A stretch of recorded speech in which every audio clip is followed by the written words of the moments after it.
tidak sepi, agar hati kita nyaman, agar kita mendapatkan semangat untuk menjalani kehidupan ini. Allah berikan hiburan, dan semuanya itu akan sirna dengan seketika ketika Allah akan mengambil kita. Maka daripada itu, siapakah golongan orang-orang yang tenang? Allah telah berfirman, ala bizikrillah tatma'innul qulub. Kalau kita mau merasa tenang, selalulah ingat Allah dimanapun berada, kapanpun, dalam keadaan apapun. Boleh mencintai istri kita, wajib.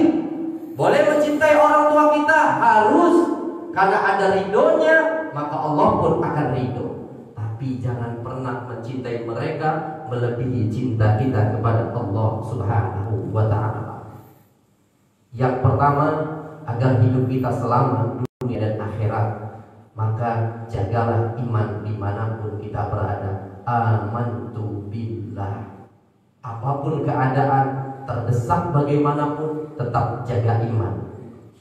Tak itu saja, kata Rasulullah SAW, iman saja tidak cukup dalam kehidupan yang sungguh sangat luar biasa, penuh dengan fitnah. Hari ini kita beriman karena di khalayak orang ramai. Hari ini kita beriman karena di dalam masjid. Apakah ketika sendiri kita masih beriman kepada Allah? Apakah mata kita bisa kita melihat ciptaan Allah yang sungguh sangat luar biasa? Ataukah sebaliknya, kita beriman hanya di depan orang banyak? Maka amantu billah summastaqim. Jujurlah dengan iman itu tersebut dimanapun kita berada, baik di pasar, baik di kantor, baik dalam niaga, apapun keadaan pun, bagaimanapun, jaga iman, bawa iman dimanapun kita berada. Mudah-mudahan dengan kita amalian Thariqah Qabriyah Naqsabandiyah ini bisa menghantarkan akhir hayat kita dalam keadaan husnul khatimah dan mampu mengucapkan kalimat yang sungguh sangat indah, la ilaha illallah. Maka amalkan dan resapi, hayati, tidak ada sesuatu sekutu baginya. Itu yang pertama, agar kita tak terlalu memikirkan hal-hal yang seharusnya tidak harus kita pikirkan. Yang kedua, iman sudah kita jaga, kejujuran sudah kita jaga. Kata Rasulullah SAW, itu pun belum cukup untuk menghidupi kehidupan dunia di akhir zaman yang sungguh sangat luar biasa. Maka Rasulullah sampaikan yang kedua, orang yang terbaik ialah khairun nas anfa'uhum linnas. Sebaik-baik manusia ialah manusia yang mempunyai manfaat untuk orang lain.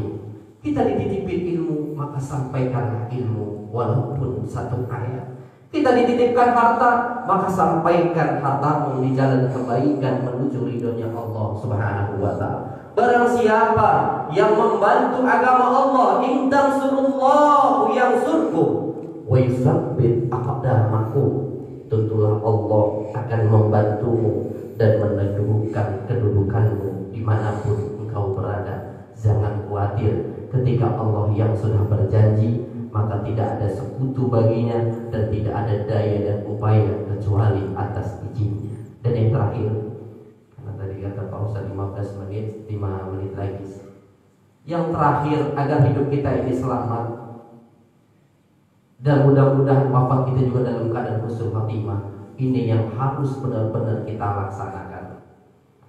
Kata Rasulullah SAW, man lam yaskur linnas, barang siapa orangnya yang tidak berterima kasih kepada sesama makhluk, kita hablum minanas. Kita bisa hubungan vertikal dengan Allah karena ada wasilah. Tak ujung-ujung kita kenal Allah. Awal ma'rifatullah, kenallah Allah di awal, tapi harus ada pembimbingnya, Pak. Tidak bisa kita ujung-ujung langsung jikir, tidak ada yang membimbing. Bisa jadi kita belajar dengan setan. Karena kita dibimbing oleh Tuan Guru, dibimbing para mursyid, dibimbing oleh wakil-wakil talqin, maka kita harus berterima kasih kepada mereka. Kita tak mengenal agama ini kalau bukan dari guru-guru kita. Kita tak bisa menyampaikan kebaikan kalau bukan dari guru-guru kita.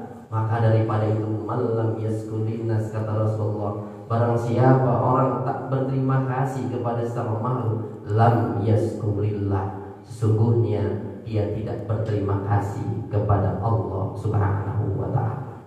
Maka daripada itu, tafsir ini menjadikan untuk semangat buat kita, kalau mau benar-benar kita dalam keadaan baik dan wafat dalam keadaan husnul khotimah, maka perbaikilah hubunganmu dengan gurumu dan perbaikilah hubungan dengan orang tuamu.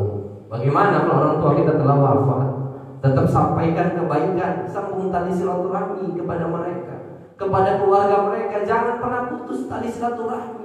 Bahkan Rasulullah SAW ketika ada satu sahabat yang ingin menghadiri kajian ilmunya, maka Rasulullah melarang dia datang, dikarenakan malaikat rahmat berhenti memberikan rahmatnya karena ada satu orang yang memutus tali silaturahmi datang ke dalam pengajiannya.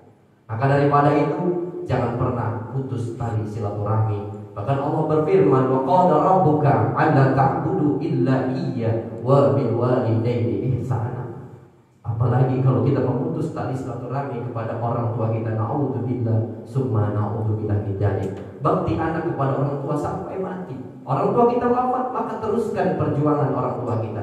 Jangan pernah putus. Bisa jadi mulia kita hari ini karena doa untuk mereka. Mudah-mudahan jadikan wasilah untuk kita selalu istiqomah dan kebaikan. Ada Allah wa iyyakum ajma'in. Ada baiknya dari Allah Subhanahu wa ta'ala. Ada salah kodul khilafat saya Al-Fakir, mohon maaf yang